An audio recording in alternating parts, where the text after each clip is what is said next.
Good morning, everyone. My name is Matt, and you're listening to Old Gods and New Pagans, a show that takes a jump into topics for new pagans, animists, or anyone that just wants to build a stronger connection to nature and the old gods.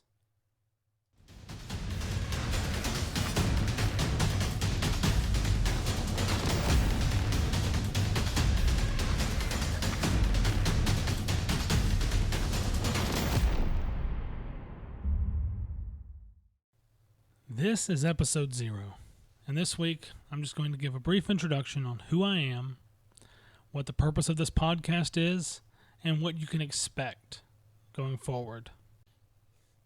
Alright, everyone, so let's dive right in. First off, who am I? Well, my name is Matt. I am a former Christian. I was raised in a somewhat Christian household, and in the South, that means we go to church on Easter, Mother's Day, special holidays, things like that. In my mid-teens, I got into a bit of trouble. I was somewhat on house arrest, couldn't really do a whole lot, so I ended up going to church. Got pretty involved in the church, joined a Christian rock band. After I graduated, I actually became part of the church's youth leadership team. That was something like a deacon for the youth group. When we had several hundred students, it was necessary to start training young adults into helping out with that sort of thing. During that time, I did a lot of reading.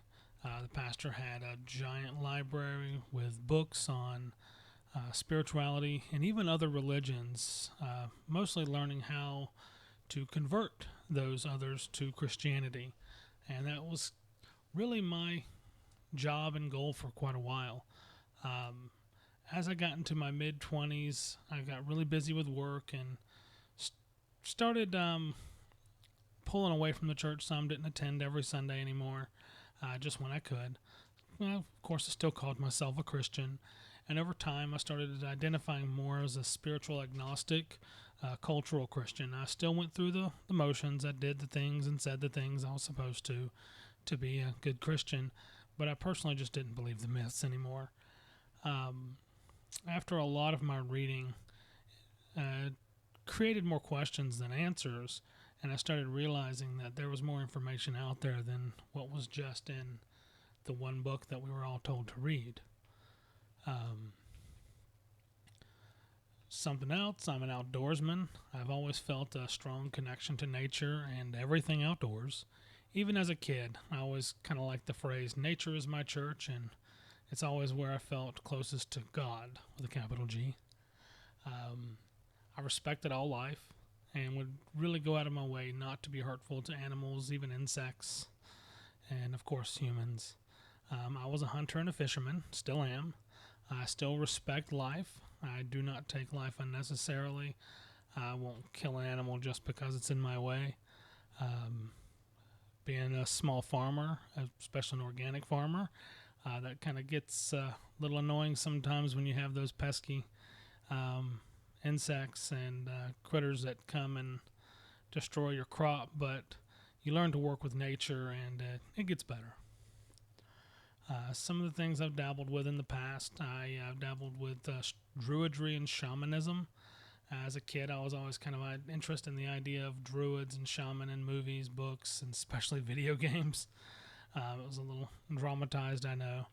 And then during my agnostic phase in my mid-20s, I researched heavily into druidry and shamanism and found that, one, there wasn't much information about it, and two, what was there was either vague or unhelpful, because a lot of it was in the New Age type stuff, where it was just new definitions of old terminology.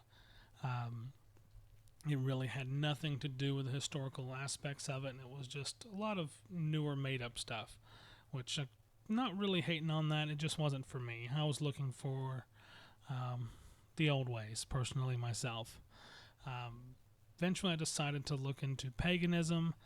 Again, I was kind of turned off by the New Age, Wicca, and a lot of the neo-pagan type stuff that was out there, and for the most part, what was in bookstores and the internet.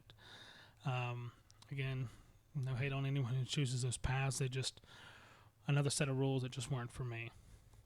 Another thing that was quite confusing in this journey was when I looked into Norse paganism, especially Celtic paganism, Hellenism, and all the others.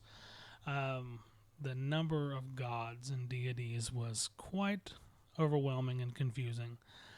Going from one god to 50, 100 or more, it got a little extreme. One thing that I realized in this journey was that the term religion with homework was the best description I had ever heard regarding this. It takes a lot of reading, and you're looking into it because there isn't one set book to tell you what to do and what to believe. It's kind of here's the basics and go from there and have fun. So that's kind of what I've done, and it kind of segues into the next topic of what the purpose of this podcast is. Main thing I was wanting to do was share paganism to new people who don't understand it or don't understand really what it is, and kind of what it means to be a pagan. And of course, this can vary from person to person, but I just wanted to kind of lay a basic foundation so that any level of person can have a basic understanding of what it means to be a pagan, no matter your spiritual path that you've chosen. Even if you're not wanting to become pagan, at least you can gain an understanding of what it means to be a pagan. I'd like to make paganism a little more mainstream, to try to kind of help people get out of that proverbial broom closet. Break down paganism in simple terms. I would just hope to make it more understood and also even become more accepted in popular culture. Kind of want to just share my experiences and begin a dialogue for others to share their experiences. Because by sharing these experiences, I hope to encourage others to share. Another purpose is to help grow a community. Ancient pagan practices were both individual, of course, but they were also community-based. People got together and talked about their experiences and shared bloats, sacrifices, offerings as a group, and had ceremonies and fellowshiped with each other and just kind of brought each other together spiritually. And I would like to see a world where more pagans can get together and do some things like that as a community and just kind of help each other grow. One thing Christianity has going for it is it has a huge community, and I think that's one of the greatest strengths of what it means to be Christian. And I think that we could embrace some of that as pagans and kind of build our own little communities within a community, region, etc., and get together and help each other out. For the most part, most pagan communities are spread apart. They're not connected, and people like to focus more on their own differences than what they have in common. And I like to bring some more of that together. Some things you can expect in this podcast are my experiences. I will tell stories and share my experiences along with some information I've learned, provide both historical and modern context in that. I like to provide information on historical practice, diving deeper into the specific gods of Norse, Celtic, German mythology, eventually even reach out into other pantheons as well. You can probably expect a few guests just to talk on different specific pagan topics, what it means to be a pagan in a modern world in the workforce, how it's affected them. Would also like to talk about some upcoming events and community involvement in the future. And of course, we want to tackle some stereotypes about pagans and kind of like squash those pretty quickly. And there's so much more we're going to talk about. Thank you for listening to Old Gods and New Pagans. This was episode 0, a brief introduction. Make sure to subscribe and tune in for next week's episode 1, Paganism, what it is, and what it's all about.